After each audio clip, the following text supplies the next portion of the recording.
just drive the Ford. What is it called? Ranger Wildcat. Ford Ranger Wildcat 4x2.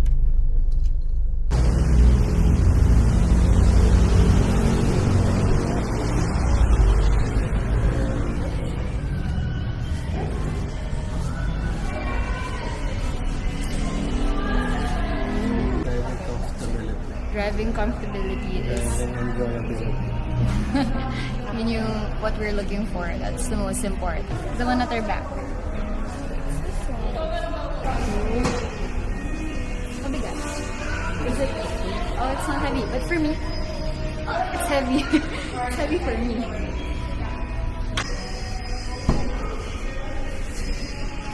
Really? Kasi black yung ano yan. Hindi siya white na ano. Yung iba, Black yung lining. yung iba hindi black eh. The wheels.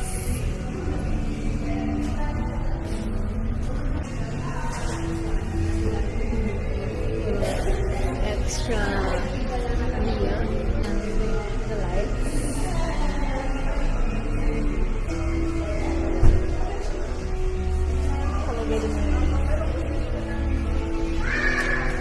How do you open this?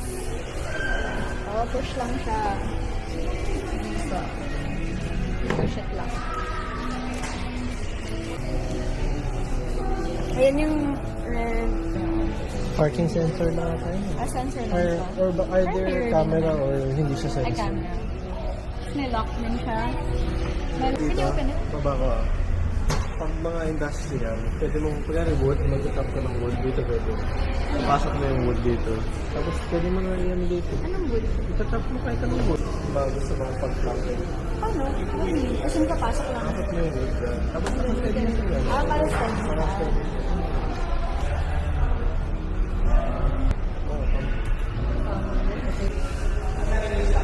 That's the charging port. Isa lang. One charger. Yeah, isa lang. Pero siya lang yung meron. Sa mga tinignan natin, siya lang yung meron. Or ano nga talaga siya, pwede pang camping. Oo.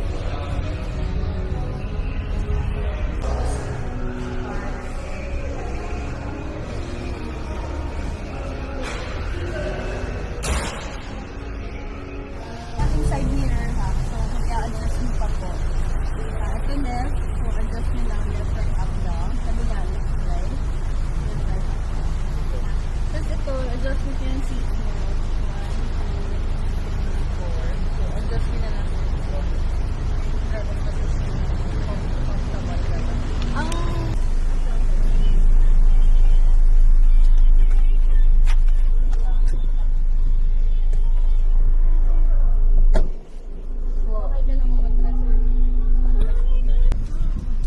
comfortable. Built-in telescopic to sir, so pwede nyo po.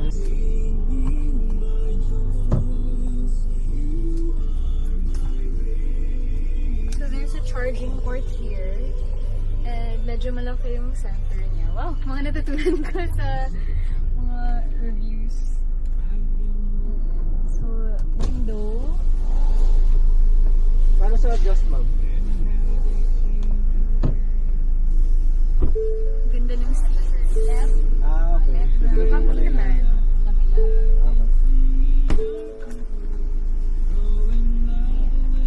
Konti lang yung space niya dun sa harap. For somebody na may height, ayan.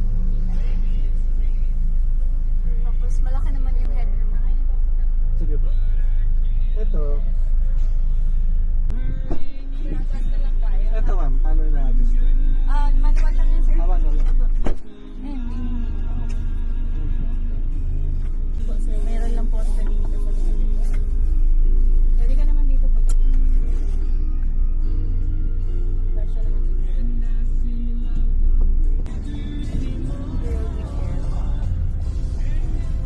yung kasama dad friends, ito lang, sir. Di ba bilog lang to? Ito yung 4x4 na. Di ba bilog lang to doon sa 4x2? Okay ka lang po dyan? Yes pa, okay na.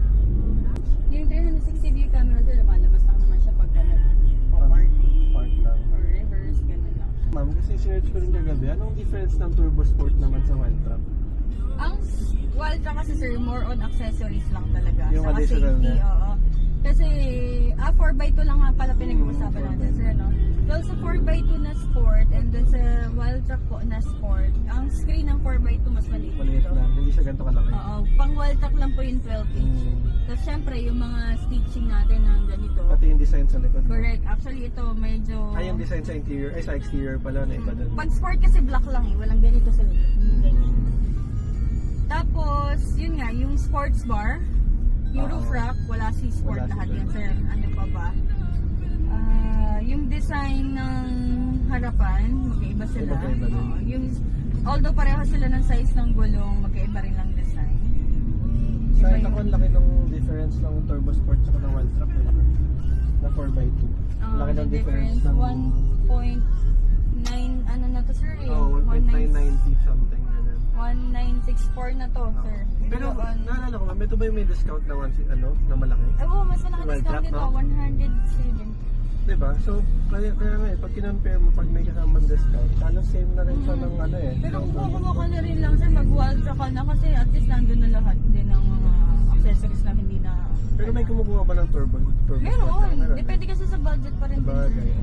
Saka kung halimbawa maglalagay ka rin ng accessories na gusto mong mas iba dun sa Dun sa meron built-in, ng stock. nag-do-sport na sila. Saka hindi naman din sila ano dun sa mga mas malaki yung screen. Ano na sa kanila yun. Meron ba kayo doon, turbo sport? Pwede ba check ko na natin ba? Meron pag tingnan natin kung kaso medyo maalilikabok lang siya ng maalikabok. Saka kung pangkargahan kasi ang taas ng payload nito eh. Kaya nga kami masyadong ikakarga eh, so okay lang natin. Actually itong wild rocker design kasi siya, ang purpose kasi talaga nito is pang lifestyle, yeah, work and play. So pwedeng pang camping, yun nga, off-roading. At the same time, personal. So here's the locks, and then the windows, and then here's for, what do you call this? Nasa ilaw yan. The headlights. And then you can adjust the steering wheel. And then these are your controls. Telescopic siya. Telescopic. Yung iba, babataas lang. Ito, pwede mong ilapit ilayo sa'yo. So kung ikaw, pwede mo yun i-drive to kung depende sa'yo. And then this is where you adjust everything. Ito rin lahat na adjust. Yung iba, front and back lang. He really thinks it's comfortable. It's like his car. Super It's like comfortable how talaga. he would drive his... Hmm. How long have you had that car already? Yeah. And then the handles are here Oh, inaanap ko at the din eh. bottom. So it's hidden. Ganda. And then your field of view. Maganda. Good. Maganda. Maliit lang to. Hindi siya ganun kalaki. How about, so comfortability is good. So ba't mas mura? Ano sa ginagawa pa lang?